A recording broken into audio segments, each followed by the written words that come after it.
Holla ballers, it's Preacher, and today we're going to talk about PALWORLD, the game that has literally taken the gaming world by storm, the most concurrent game ever on Steam, and it's on Game Pass for free, and it's everything, certainly if you're a diehard Pokemon fan. Maybe not diehard. Okay, there's controversy about the game, which we'll get into. But if you've been looking for, like, the improvement, the upgrade, the next version of what you were looking for in those kind of games, PALWORLD is kind of scratching that itch, although, one, it's pokey-ish, digi-ish, but it's really more of survival Ark-style game.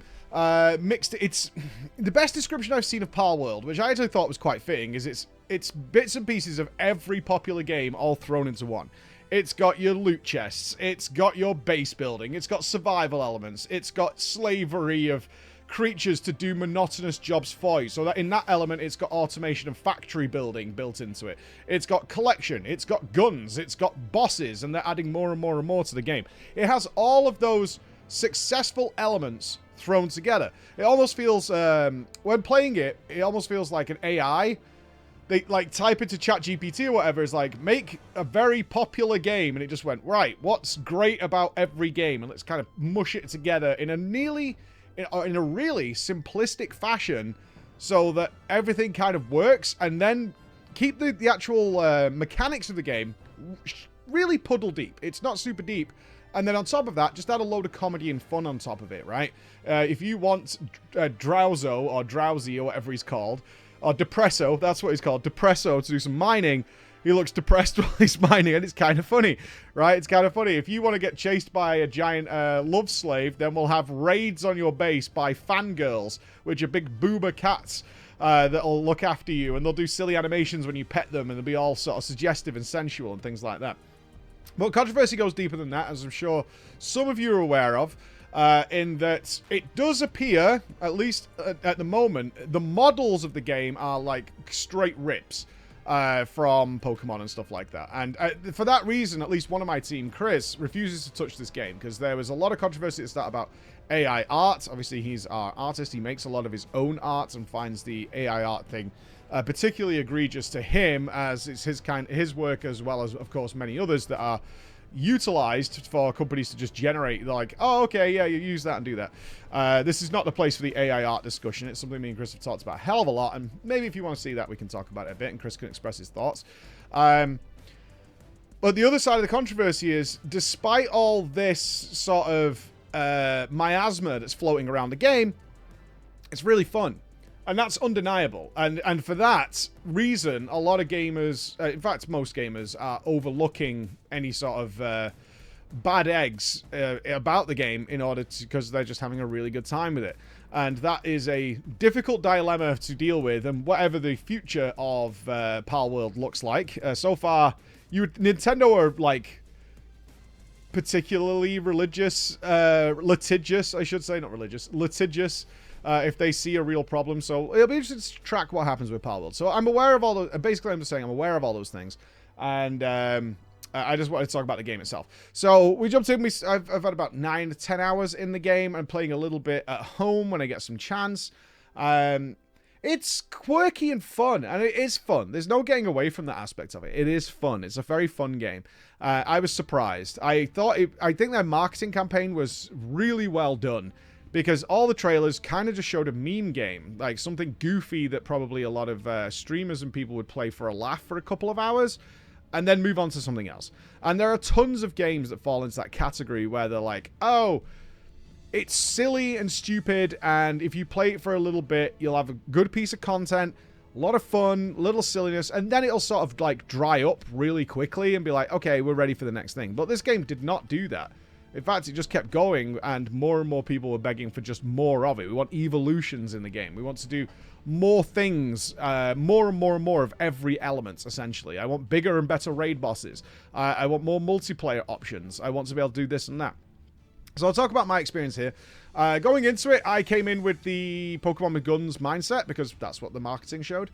And very quickly, we didn't even really catch any pals more than the basics, because it was like, okay, we need food. And I was like, oh, it's a survival game. Interesting. Okay, let's change that around. And from then, like, the comedy and fun started to build. We played it 4-player for the most part, which worked out really well, especially with organizing and getting the base up and running and doing all those kinds of things. People organizing, going and foraging and mining and doing all those kind of things, while people at the base were building and constructing and then setting the pals to work and then giving tasks. Which was really cool. It's like, hey, we need to find a task that's a pal that's better at lumbering, because we always need wood, so we need better lumberers.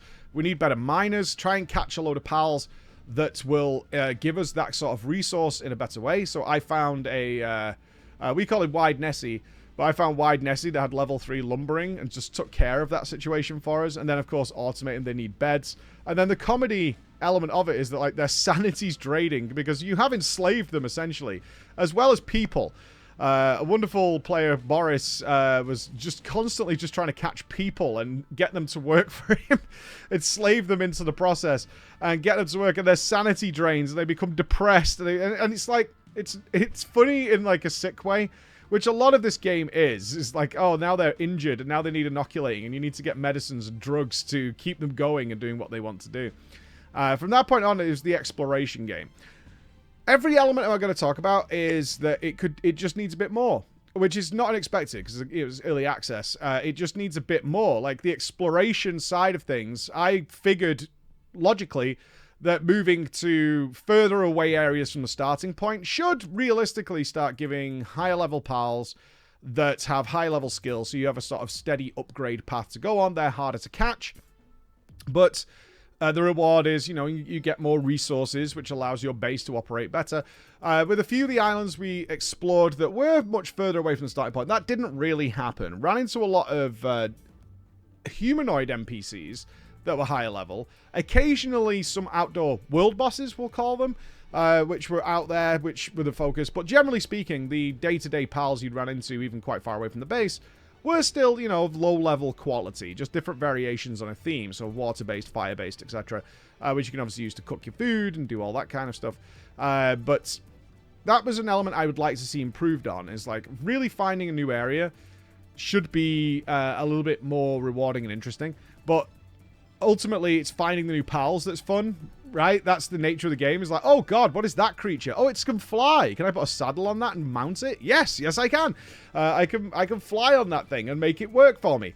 Found a lot of dungeons which were at certain levels. Go into the dungeons, but of course, depending on how you level, the dungeons are either fun or not, especially given that you have to start messing with your inventory and capacity carrying. So there's some really cool stuff like coal and sulfur in there for the early game. But you just simply can't carry it all, even between 4 players.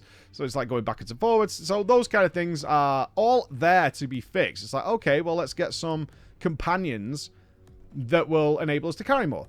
Okay, and you start having a much better, I think this is where the Pokemon guys who like this game, because obviously some of the diehard Pokemon guys don't like it because they want Pokemon to be better, and it hasn't really advanced over the last few years. Are looking for this sort of element, because obviously even going back to classic Pokemon of Red and Blue is, your Pokemon, this has cut and get through the bush. I can do all these kinds of things. Now you're actively, there's a really good reason to be having a good cycle, even in the PvE world, of different pals to attain different goals depending on what your adventure or journey is that you're going out on. And that was an element I really started to enjoy. It's like, okay, our first raid boss, which was like the electric type, I'm now going to work on my ground type in order to hard counter it. So that element is still there of like hard countering what you want to do. Whereas other people may have brought just lent more into the FPS styles. Like, okay, I want bows, acid arrows, and things like that to make sure that my DPS is higher. But also remembering this is a game about the monsters that you catch along the way and put as your companion. And it gave you all these different dynamics that I truly enjoyed. I liked the way that, like, what do they do in the base? Well, it changes, and some of them are multi-use, some of them are different, some of them will forage things in your base and make certain parts of your life easier. For what I found in my gameplay is that everything that seemed slightly annoying, like I can't get enough PAL balls or whatever, there was a solution involving the PALs, which then meant like building and strategically planning out how your base was operating with the PALs that were working there became a much more involved element than you might have thought at the beginning to mix into your playstyle. which is, again, a great fun element that was pretty cool. In fact, guns are much later in the game, which was interesting to me, as that's what they marketed it as, but they really showed, like, endgame stuff with bazookas and things like that. It's like, that comes later. Early game, there's not really much of that going on at all. Like, getting the guns is a teaser. It's the taster to get you into the game. And I thought that was a clever idea, because I think it would have wore thin very quickly if you were getting guns from the get-go instead of getting them later, because you have the upgrade of getting the it's the EV type again, Pokemon, that turns into a flamethrower, right? You hold it and you burn it, and seeing our players run around with this PAL like squeezing its stomach to fire out of it, it's really fun, and that's the gold star that the game has, and what's appealed to so many people. The base building, so I had a lot of playing with the base building early on. I wanted to test out how the system works. It's not great. You can make it work. It's about learning the quirks of the system, where it needs some serious improvement there. A lot of things that you want to do don't quite snap in the right place, and they snap from above, so you have to kind of like position yourself in such a way that it works, even though you can see the same thing stood on a platform to get it work. Snapping the stairs in. There's all these little quirks and things that you can make something great. And I was building like a 3-tier mansion with a nice pointy roof and a chair on top, which was the overseer chair, that you could control and like drive them to really hard labor, like we're playing Frostpunk or something, and make that work. So you could look down upon the pals and make that work. One thing I did know, and I think should really be changed in here, is the PAL terminal, which is like the flag that you plant that lets your base move around it. You have to do that as the first thing in the game. But later on, once you kind of uncover and work through the tech trees, is you realize, oh, I could do much more with my base. I can build a stone base. I can make it into like a medieval castle if I want to. I want to do all this kind of stuff. But the PAL terminal is buried in the floor, and deleting it removes a lot of the base that you've already built, which is really frustrating, because you're like, it's buried in the ground. I want to put, say, a platform down there because it's the center of my base and build around it, or I want to put it against the wall, or maybe on the wall in the terminal. And people really love base building. Like, we've seen that in Fallout 4 and any other game with base building, is people will spend obnoxious amounts of time just doing that, even though it doesn't really progress the game in any way, just to make their base cool. And having this terminal not movable, at least when I played, which was a few days ago, they did patch it. They have been patching the game very regularly to try and fix this. And maneuver things that people are running into that maybe didn't come up in playtesting. So perhaps it's already gone by now. But stuff like that is annoying. Because it's like, okay, I've got to rebuild everything. And I've got to remember what my setup was for my pals, because it puts them all back in the PAL box. And you're like, okay, I've got to sort it all out. And these are all little quirks. And again, not really ragging on the game. I think if this could have launched without any controversy, so it was all fresh, because there's no limits to the amount of PAL Pokey-style creatures you can make, right? Pokemon has proved that. There's over 1,000 of them now. And then Digimon did the same thing. And all sorts of other games have done the same thing. But if they have ripped wholesale from it, it's just unnecessary to bring that upon yourself, is to get these models in that somebody else has made and like just stick them in your game. And we saw that recently with like Only Up, where it was like, this is just a lot of other people's assets. Like the game itself, fine. But, you know, you can't just borrow, you can't just take other people's works. I say borrow, just take other people's works and make them your own. So I'm really curious how the game goes, and I'm really curious, unless they can go turbo with the amount of money they've made, because they've made a tremendous amount of money, and whether they'll go the Blizzard route of, like, keep throwing content into this, or it'll be a kind of take it and go. So far, they've planned a roadmap. As I'm recording this, they put a roadmap out showing that they're doing X, Y, and Z. So it looks like they're sticking with it and trying to keep this ball rolling, which is great. Want to see that. Want that to happen, because people are really enjoying it, and not be a game that dies after 2 weeks.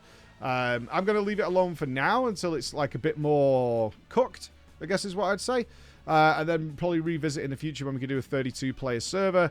See what happens with the borrowed goods, because obviously if I've got members of my team who are like, I don't agree with us like broadcasting this game and marketing it, I'm going to respect that. I'm going to respect that. That's totally fine. So that's my thoughts on Palworld. I had a great time with it, and I'm going to wait a little bit until it's cooked and kind of see what's happening with it. All right. Thank you, guys. Have a great time. Bye-bye.